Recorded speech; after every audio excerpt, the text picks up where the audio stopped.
अचानक से एक कमर्शियल बिल्डिंग में आग लग जाती है और कुछ ही देर में पूरा बिल्डिंग धुएं से भर जाता है। कुछ आई विटनेस ने क्लेम किया कि एम्बुलेंस और फायर ब्रिगेड को आने में लगभग 40 से 45 मिनट का टाइम लगा। जैसे जैसे केस आगे बढ़ा, पुलिस और एसआईटी दोनों को पता चल रहा है कि ये केस सिर्फ आग लगने तक का है ही नहीं। सीएम योगी आदित्यनाथ जब उस पर बोलना शुरू करते हैं तो उस क्लिप को म्यूट कर दिया जाता है। 22 जून 2026 लखनऊ के लिए एक आम सा दिन था। कुछ बच्चे अपने क्लासेस अटेंड कर रहे थे, कुछ बच्चे अपने फ्यूचर की तैयारी कर रहे थे, लेकिन इन्हीं आने वाले कुछ मिनटों में उनके साथ ऐसा होने वाला था जो उनकी आने वाली जिंदगी को बदल देता। अचानक से एक कमर्शियल बिल्डिंग में आग लग जाती है और कुछ ही देर में पूरा बिल्डिंग धुएं से भर जाता है। सभी बच्चे अपने अपने तरीके से निकलने का प्रयास करते हैं, कुछ घर वालों को कॉल करते हैं, कुछ खुद को कमरे में बंद कर लेते हैं और कुछ के पास लास्ट ऑप्शन बचता है तो वो खिड़की तोड़ के बाहर कूद जाते हैं बिल्डिंग से। इस एक्सीडेंट में 15 लोगों की जान चली गई, लेकिन सवाल ये आता है कि क्या ये एक्सीडेंट था, कोई ट्रेजेडी थी या ये एक सिस्टम की लापरवाही थी जिसने 15 लोगों की जान ले ली। तो चलिए आज की वीडियो में इसी के बारे में बात करते हैं। इस चीज को फैक्ट और एविडेंस बेसिस पे एनालाइज करते हैं कि इस पूरे एक्सीडेंट में शुरू से लेकर एंड तक क्या हुआ था, ये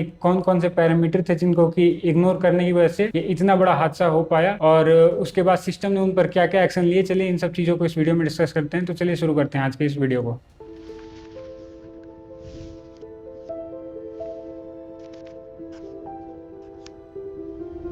22 जून 2026 लखनऊ के लिए एक नॉर्मल सा मंडे था। अलीगंज के सेक्टर डी के उषा मेहता मार्ग पर एक मल्टी स्टोरेज बिल्डिंग थी जिसमें कि कोचिंग चल रही थी और वहां पर कुछ बच्चे क्लासेस अटेंड कर रहे थे। उस बिल्डिंग में सिर्फ कोचिंग क्लासेस ही नहीं बल्कि और भी चीजें जैसे मल्टीमीडिया सेंटर, पेट क्लिनिक्स और लाइब्रेरी चल रही थी। दोपहर का वक्त था, कुछ बच्चे लंच करके अपनी क्लासेस में आ चुके थे। उनको अंदाजा नहीं था कि अगले कुछ मिनटों में उनकी जिंदगी हमेशा के लिए बदल जाएगी। दोपहर के 2 बजे के बाद वहां पर कुछ लोगों ने बिल्डिंग थोड़ा थोड़ा धुआं निकलना नोटिस किया, लेकिन उस टाइम लोगों को लगा कि ये शायद कुछ नॉर्मल सा धुआं होगा जो कि कभी कभी कमर्शियल बिल्डिंग से निकलता है। लेकिन कुछ समय बाद ही वो धुआं काफी फैल गया और धीरे धीरे करके बिल्डिंग में आग लग गई। ऑफिशियल एजेंसी ने अभी तक फायर का एग्जैक्ट रीजन तो नहीं बताया है, लेकिन वो मोस्टली इलेक्ट्रिक शॉर्ट सर्किट या कुछ इलेक्ट्रिकल सिस्टम से जुड़ी संभावनाओं को एग्जामिन कर रही है। जब तक लोग सिचुएशन समझ पाते तब तक काफी देर हो चुकी थी। बिल्डिंग पूरी तरह से धुएं से भर चुका था। बीच में कुछ लोगों ने निकलने की भी कोशिश की थी, लेकिन पूरे सीढ़ी पे धुआं फैल चुका था जिसकी वजह से कुछ दिखाई नहीं दे रहा था। तो फिर लोग वापस बिल्डिंग में चले गए और इसी बीच कुछ एक्सपर्ट्स ने बताया कि जब बिल्डिंग में आग लगती है तो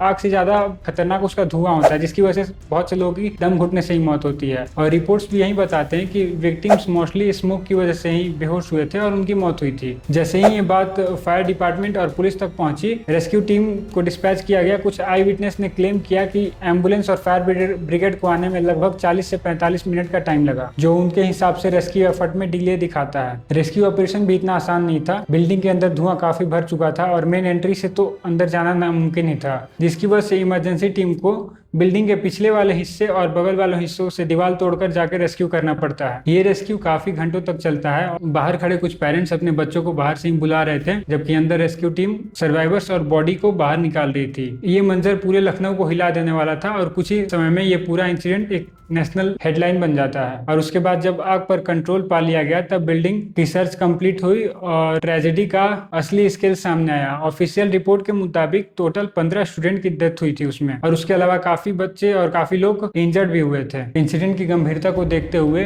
तुरंत वहां की सरकार ने एक एसआईटी का गठन किया जो कि उस बिल्डिंग से रिलेटेड सारे लीगल डॉक्यूमेंट्स और स्टैंडर्ड्स को चेक करने वाली है। उसके अलावा वो ऑनर्स के खिलाफ क्रिमिनल केसेस भी रजिस्टर कर दिए। उसके अलावा जो भी ऑफिशियल्स इस इग्नोरेंस से मौजूद थे उनकी तलाश है और उनके खिलाफ सख्त एक्शन लेने का दावा किया गया है। इसके साथ साथ एक और सवाल रह जाता है कि क्या ये सिर्फ एक नॉर्मल ट्रेजेडी और एक्सीडेंट थी या ये सालों की लापरवाही का एक नतीजा था। इस ट्रेजेडी ने एक और इम्पोर्टेंट सवाल खड़ा किया है कि जब उस बिल्डिंग में रोज इतने सारे स्टूडेंट आते थे तो वहां पर कोई फायर एग्जिट प्लान क्यों नहीं था। इनिशियल रिपोर्ट में सामने आया कि पैनिक के टाइम पे कोई भी इमरजेंसी एग्जिट या प्रॉपर इवैक्यूएशन सिस्टम का कोई भी एविडेंस नहीं मिला। सब लोग अपने इंस्टिंक्ट के हिसाब से भाग रहे थे, किसी को भी नहीं पता था कि यहाँ पर कोई प्रॉपर इमरजेंसी एग्जिट है या नहीं, या अगर है भी तो किस डायरेक्शन में है और कहाँ है। और इसके साथ साथ इंपॉर्टेंट सवाल ये उठता है कि अगर ये पूरी बिल्डिंग में इतनी जल्दी धुआं ना फैलता, कोई इमरजेंसी एग्जिट होता या कोई फायर सेफ्टी सिस्टम उस वक्त होता, तो क्या ये ट्रेजेडी को टाला जा सकता था? क्या इतने लोगों की जान को बचाई जा सकती थी या इस इंसिडेंट को ही होने से रोका जा सकता? इस सवाल का जवाब ढूंढना एसआईटी इंक्वायरी के लिए भी सबसे बड़ा हिस्सा है, क्योंकि अब सवाल ये नहीं है कि बिल्डिंग में आग कैसे लगी। अब मेन सवाल ये आता है कि उस बिल्डिंग में आग लगने की वजह से वो बिल्डिंग इतना जल्दी डेथ ट्रैप कैसे बन गया, इतनी जल्दी उसमें इतना धुआं कैसे भर गया और उसमें अंदर फंस के इतने बच्चों की जान कैसे चली गई। इसके साथ साथ पुलिस ने बिल्डिंग से रिलेटेड सारे डॉक्यूमेंट्स को सीज कर दिया। जैसे जैसे केस आगे बढ़ा, पुलिस और एसआईटी दोनों को पता चल रहा है कि ये केस सिर्फ आग लगने तक का है ही नहीं। पुलिस और एसआईटी दोनों इसके पॉसिबिलिटी को एग्जामिन कर रही है कि अगर बिल्डिंग में सारे रूल्स सही से फॉलो किए जाते, अगर एक प्रॉपर इमरजेंसी एग्जिट होता, फायर एग्जिट प्लानिंग होती और साथ में रेगुलेटरी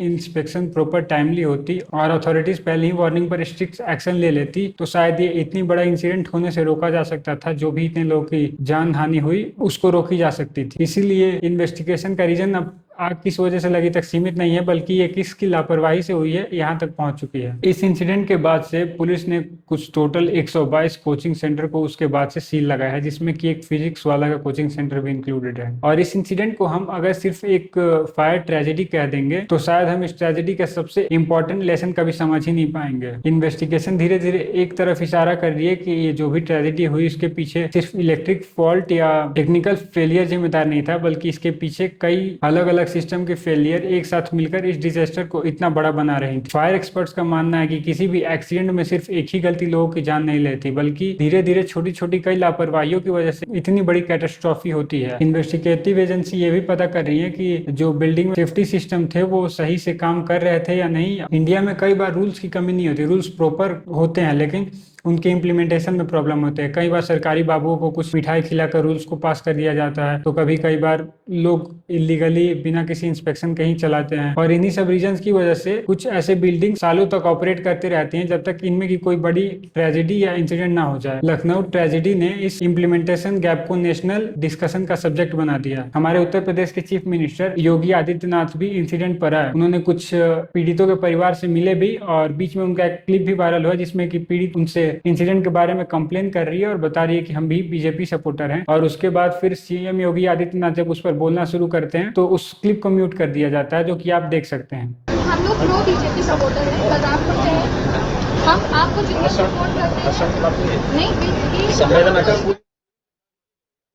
इसके बाद कुछ विक्टिम्स के परिवार से जब न्यूज चैनल वाले पर्सनली जाके मिले और पूछे कि उनकी और योगी आदित्यनाथ के बारे में क्या बात हुई थी, वो क्लिप भी आप देख सकते हैं। सिस्टम सही नहीं था, उसको सुधारा जाए या कहीं पर भी जो है नहीं सही होता है उसके लिए थोड़ा आप लोग देखभाल कराइए बस।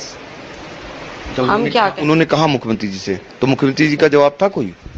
उनका जवाब यही था इस समय हम भाषण सुनने के मूड में नहीं है।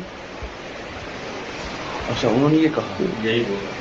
मतलब आप लोग समझ सकते हैं कितना इनसेंसिटिव चीज है कि किसी का अपना खोया हुआ है, वो कंप्लेन करने गया कि सरकार की वजह से उसका लॉस हुआ है, उस पर योगी आदित्यनाथ बोल रहे हैं कि मैं भाषण सुनने के मूड में नहीं हूँ। इस मैटर को सेंसिटिविटी को लेकर सोशल मीडिया पर भी कुछ लोगों ने सवाल उठाया और पेरेंट्स ने भी बोला कि हम जब किसी बच्चे को बाहर भेजने पढ़ने के लिए तो हम ये इंश्योर करते हैं कि वो बच्चे जहाँ पे जा रहे हैं वहाँ पे प्रॉपर सेफ्टी स्टैंडर्ड्स गाइडेंस सब फॉलो हो रहे हैं। और ये सब काम भी सरकार को देखना है। अगर ये सब काम जो सरकार अपना हाथ झाड़ लेती है तो फिर ये सब की जिम्मेदारी कौन लेगा? उनके बच्चों के साथ जो हुआ उसकी जिम्मेदारी कौन लेगा? और इसके साथ साथ इस इंसिडेंट के साथ एक और सवाल सामने आता है कि क्या देश ने इस इंसिडेंट से कुछ सीखा है या ये भी इतने नॉर्मल इतने सारे इंसिडेंट की तरह ये भी एक फायर एक्सीडेंट समझ के भुला दिया जाएगा?